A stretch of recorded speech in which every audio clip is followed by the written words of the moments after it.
Hi there, I'm Jim Zirin. Welcome back to More Conversations. We are undeniably in the midst of an immigration crisis on our southern border.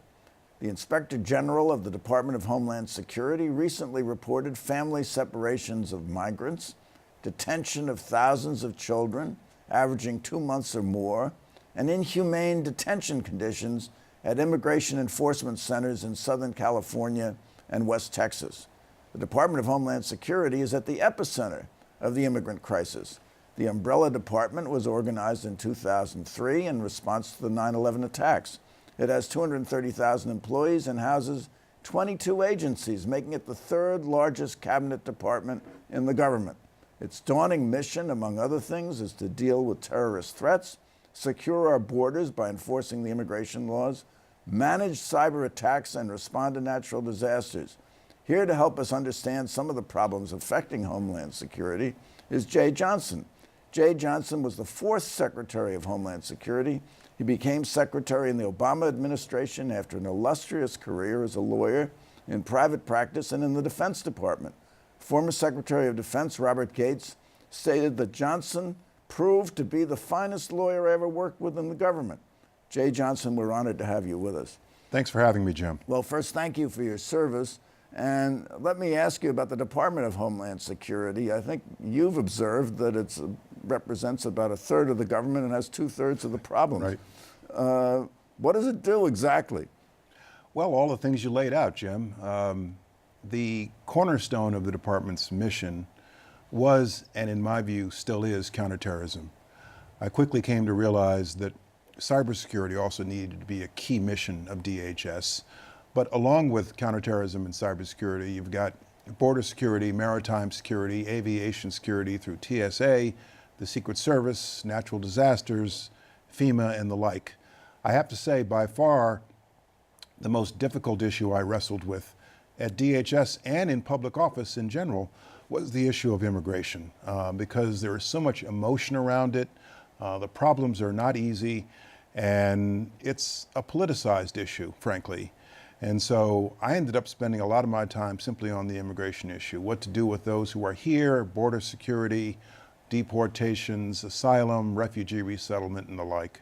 Well, let's talk about that. We have these heart-rending stories of children separated from their families, children detained for unreasonable periods of time in makeshift facilities. What's going on there? How does this happen? Well, a couple of facts, and I need to go back just a little bit. First of all, in fact, the number of apprehensions on our southern border by our Border Patrol is a fraction of what it used to be. The high was fiscal year 2000, when it was 1.6 million apprehensions on our southern border. Those are mostly Mexicans, single adults from Mexico at a time when the Mexican economy wasn't so good.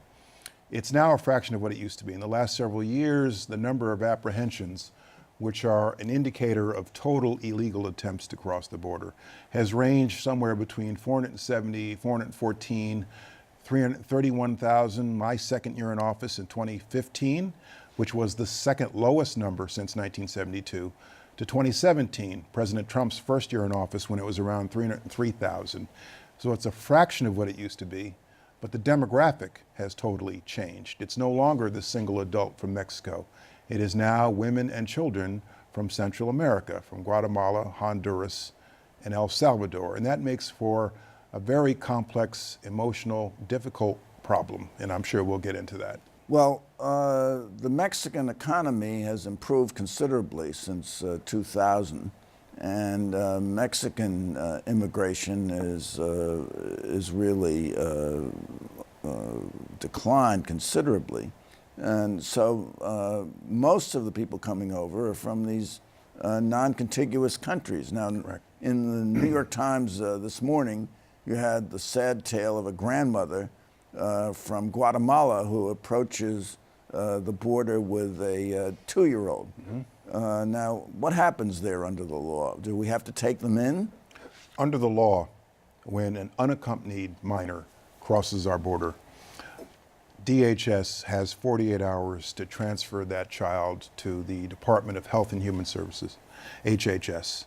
HHS then places them in a shelter and then finds a place for them in the United States, usually with a family member. There might be a parent who's already living here, or a grandmother, or an aunt, or somebody. And so it's HHS's responsibility to place that child somewhere in the United States to generally do something in the best interest of the child.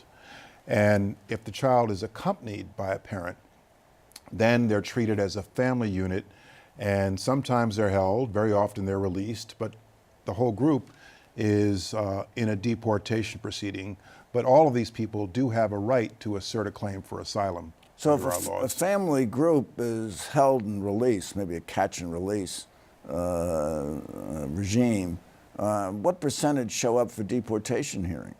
Well, that's a good question, and I've seen the numbers presented in multiple different ways. The reality is that when someone is released, a large percentage simply do not return to court for their deportation proceedings, and they're ordered deported in absentia. So, but they disappear into the shadows of the United States somewhere. Very often. A lot do show up. Those who are released, say with appropriate terms of bail or an ankle bracelet or something, very often show up. There are these pilot programs that DHS has tried over the years to ensure that people show up when they're at liberty.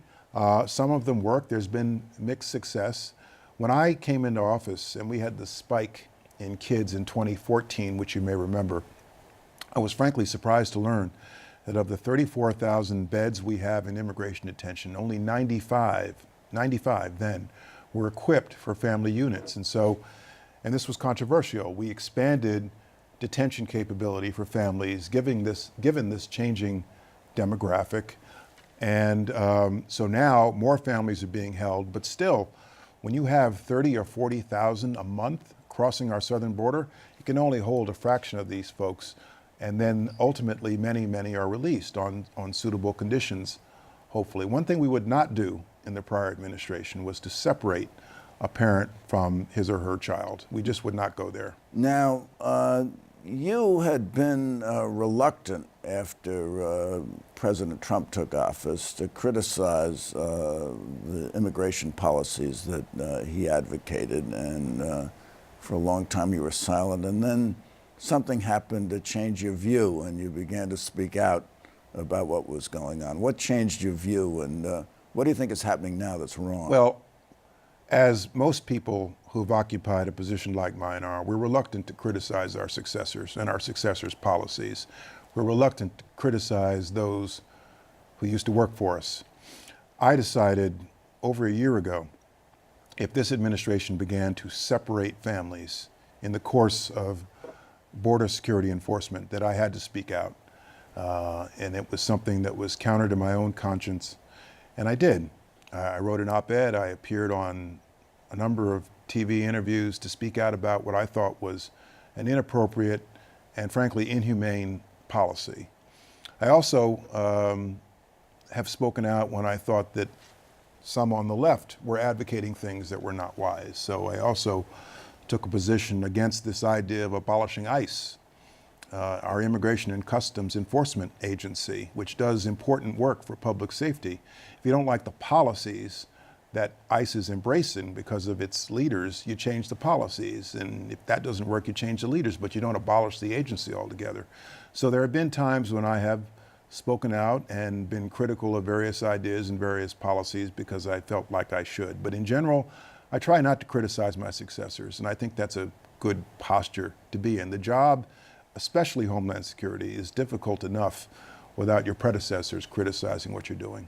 Well, you had another agency, another relevant agency under your umbrella, which was Customs and Border Patrol, which has some jurisdiction over the problem. Yes. And that's a separate agency under your umbrella at Homeland Security. Do you think Homeland Security has become too big and that some of these agencies should be merged? Well, first of all, it's interesting. CBP, Customs Border Protection, is itself the largest federal law enforcement agency, larger than the FBI. Not many people know that. The way I answer your question is this. DHS is very big. It's probably, though it's the third largest department of our government, the most decentralized because of the array of missions from FEMA, Secret Service to Immigration and Border Patrol.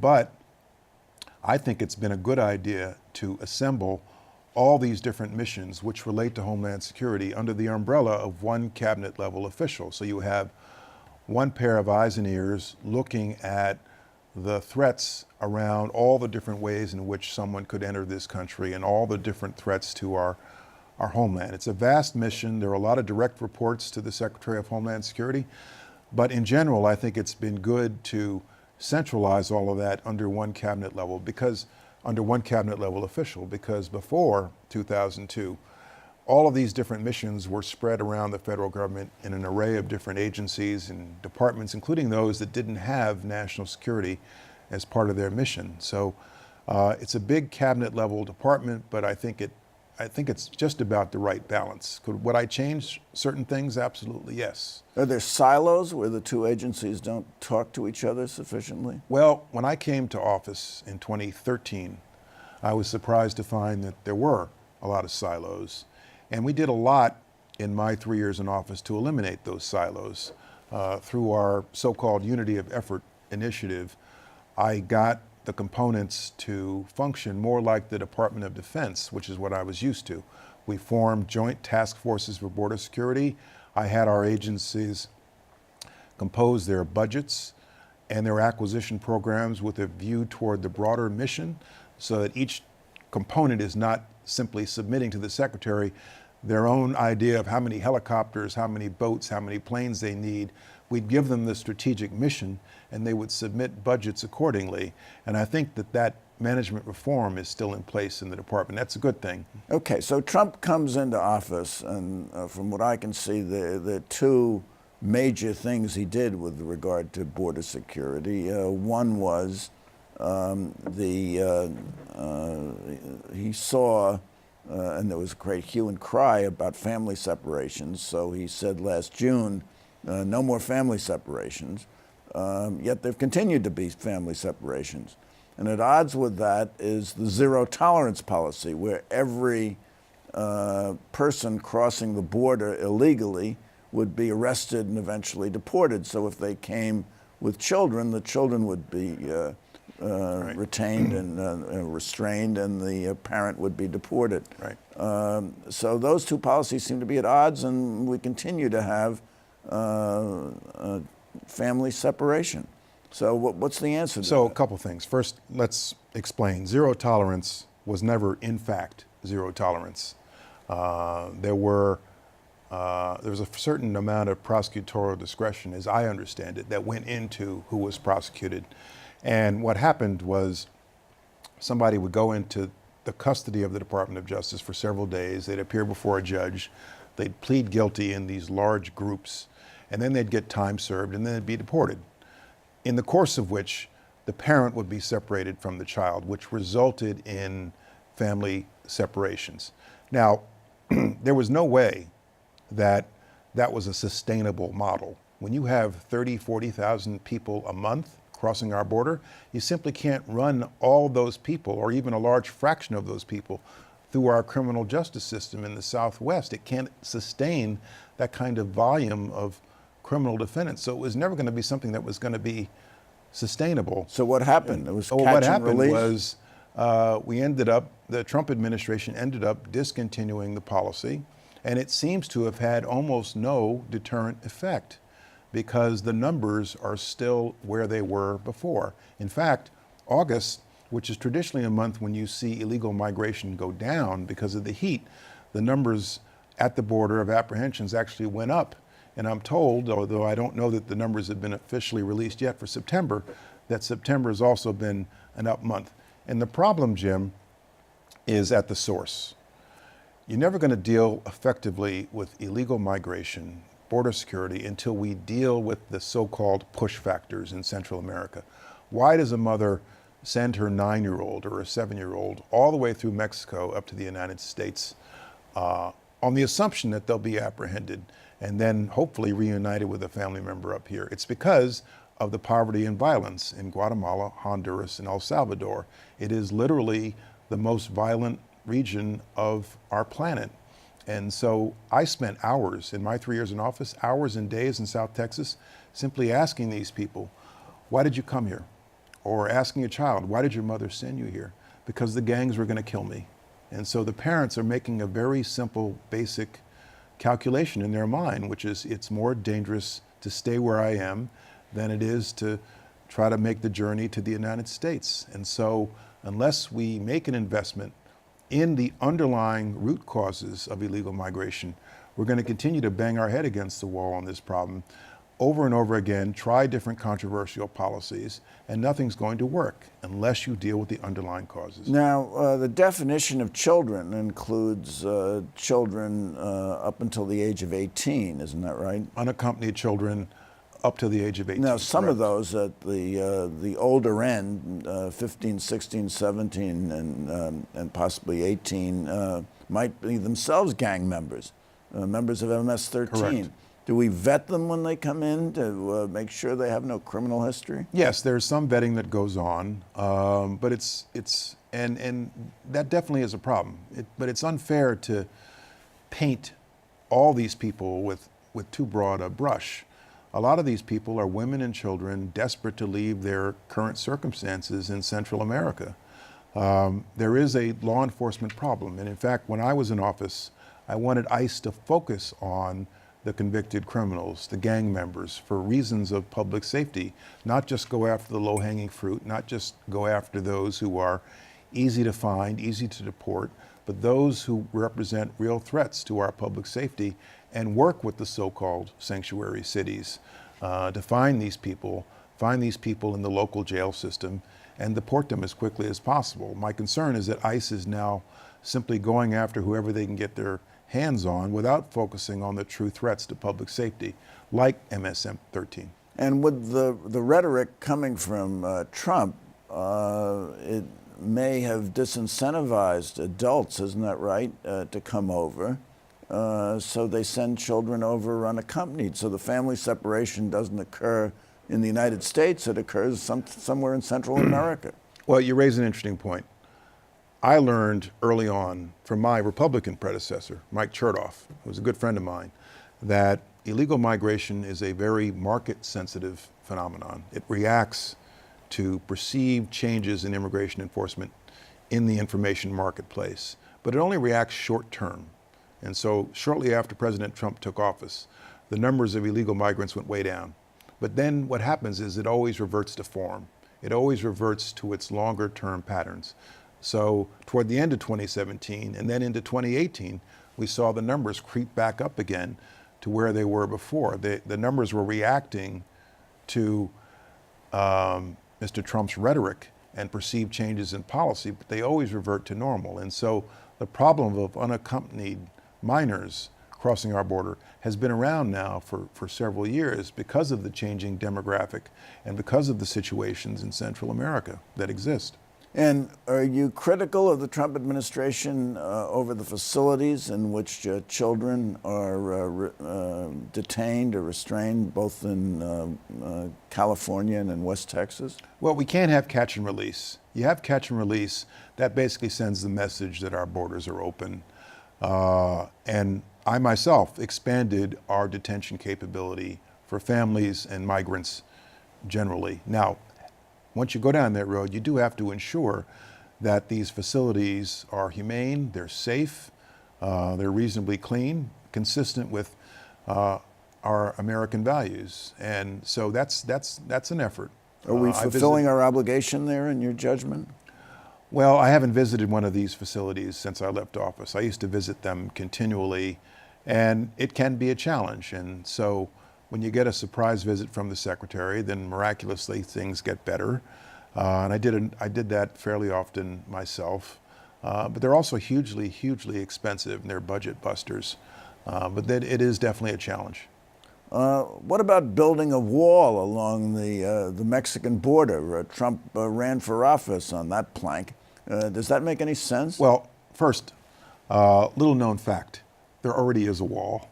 Well, there's a fence. We built wall, fence, vehicle fence, pedestrian fence across. And you have the Rio our Grande River and you have mountains. Well, we built the wall pursuant to an act of Congress called the Secure Fence Act of 2006, in the places where it makes sense to have a wall. The southwest border is 1,900 miles. There is now some form of fence or wall over 700 miles of that. But then you've got desert, you've got mountains, and you've got the Rio Grande. So how much sense does it make to spend millions of dollars of taxpayer money to build a 10-foot wall over a 10,000-foot mountain? If somebody is motivated enough to climb a 10,000-foot mountain, a 10-foot wall is not going to stop them. So I'll give you a hypothetical question. Jeh Johnson has become a member of Congress. And, that is truly hypothetical, and yes. he's authorized to draft legislation that would fix the problem Yes. of border security. What would be the principal elements of that legislation? Senate Bill 744, which passed by the Senate in 2013 on a bipartisan basis. I think the vote was 68 to 32, which was true comprehensive immigration reform. Additional border security, reckoning with the population that is already here, giving those who qualify an opportunity to be put on a path to citizenship because they're not going away. And it did a number of things, including adding border security through surveillance, more lights, more border patrol agents, more roads, and so forth. That would be my idea of a comprehensive way to fix our broken immigration system. It passed the Senate with a lot of Republican votes just 5 years ago, never passed the House. And that's truly unfortunate.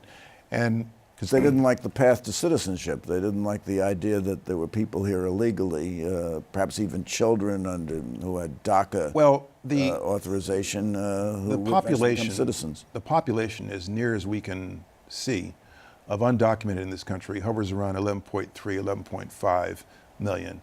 The most interesting statistic behind that is over half of them have been here more than 10 years, which means they're not going away. They're becoming integrated members into our society. So what do you do with this population? Do you leave them in the shadows and off the books? Or do you try to reckon with them, encourage them to submit to a background check, get on the books, pay taxes, and have the opportunity some point down the road to become citizens? I'm afraid that that's the only way we're going to reckon with this population, because they're not going away. You have to be realistic about this problem. Let's shift to another subject, which is cybersecurity, particularly with regard to the midterm elections. There's been some speculation that China has either hacked our election facilities or is poised to hack them. This is within the brief of the Department of Homeland Security. What do you see as being done about it, and what can be done about it? Hacking into our election infrastructure cybersecurity by the Russian government in 2016 was my biggest fear connected with the election. It was my number one concern. Since that time, just before I left office, within the authority of the Secretary, I declared election infrastructure to be critical infrastructure, which is a big step toward improving our cybersecurity. Now, almost all of election infrastructure is the province of state election officials, state and local election officials. It's not the feds. I think since that time, we've seen a number of state election officials make slow, steady progress to improve their cybersecurity, but it's still a challenge. Almost all of this should exist off the internet. It should not be that easy to access a voter registration database. And so we face a range of threats around election infrastructure cybersecurity. I think the biggest threat to our democracy, frankly, when it comes to elections is fake news, extremist views, which we have seen foreign governments, foreign influences try to publish and republish for purposes of destabilizing our democracy. And frankly, that's probably the hardest nut to crack. So what we saw in 2016 was fake news over the social media, Facebook and Twitter, combined with possible interference with the election process itself, the registration rolls or the counting in certain states. Well, you have to view it in two facets. You're correct. One, I believe that we still, to this day, 2 years later, don't know the full extent to which the Russian effort influenced public opinion and may have tilted the election to Donald Trump. We still don't know the full extent of that yet. When it comes to election infrastructure cybersecurity, I issued in the fall of 2016 something like 7 public warnings, including the fact that in at least one case, the Russian government had been successful in infiltrating at least one database. We don't know that, we don't have any evidence that that had the effect of altering or suppressing any votes or ballot counts, but it's still a vulnerability, very definitely. So are we using best practices today? You have to look at it state by state. There are some states that have been models in this regard. Texas is doing a lot of good work. New Mexico is doing a lot of work. That's good. California, under the leadership of their Secretary of State, Alex Padilla, is doing a lot of good work. But other states are not as far along. And there was an excellent study done a couple of months ago by the Center for American Progress, which literally grades each state, gives them a grade on how they're doing. And I think that has given them a lot of incentive and impetus to do more. Okay, well, sadly, we've come to the end of our time because this has become just marvelous, and is just marvelous. But I have a question for you.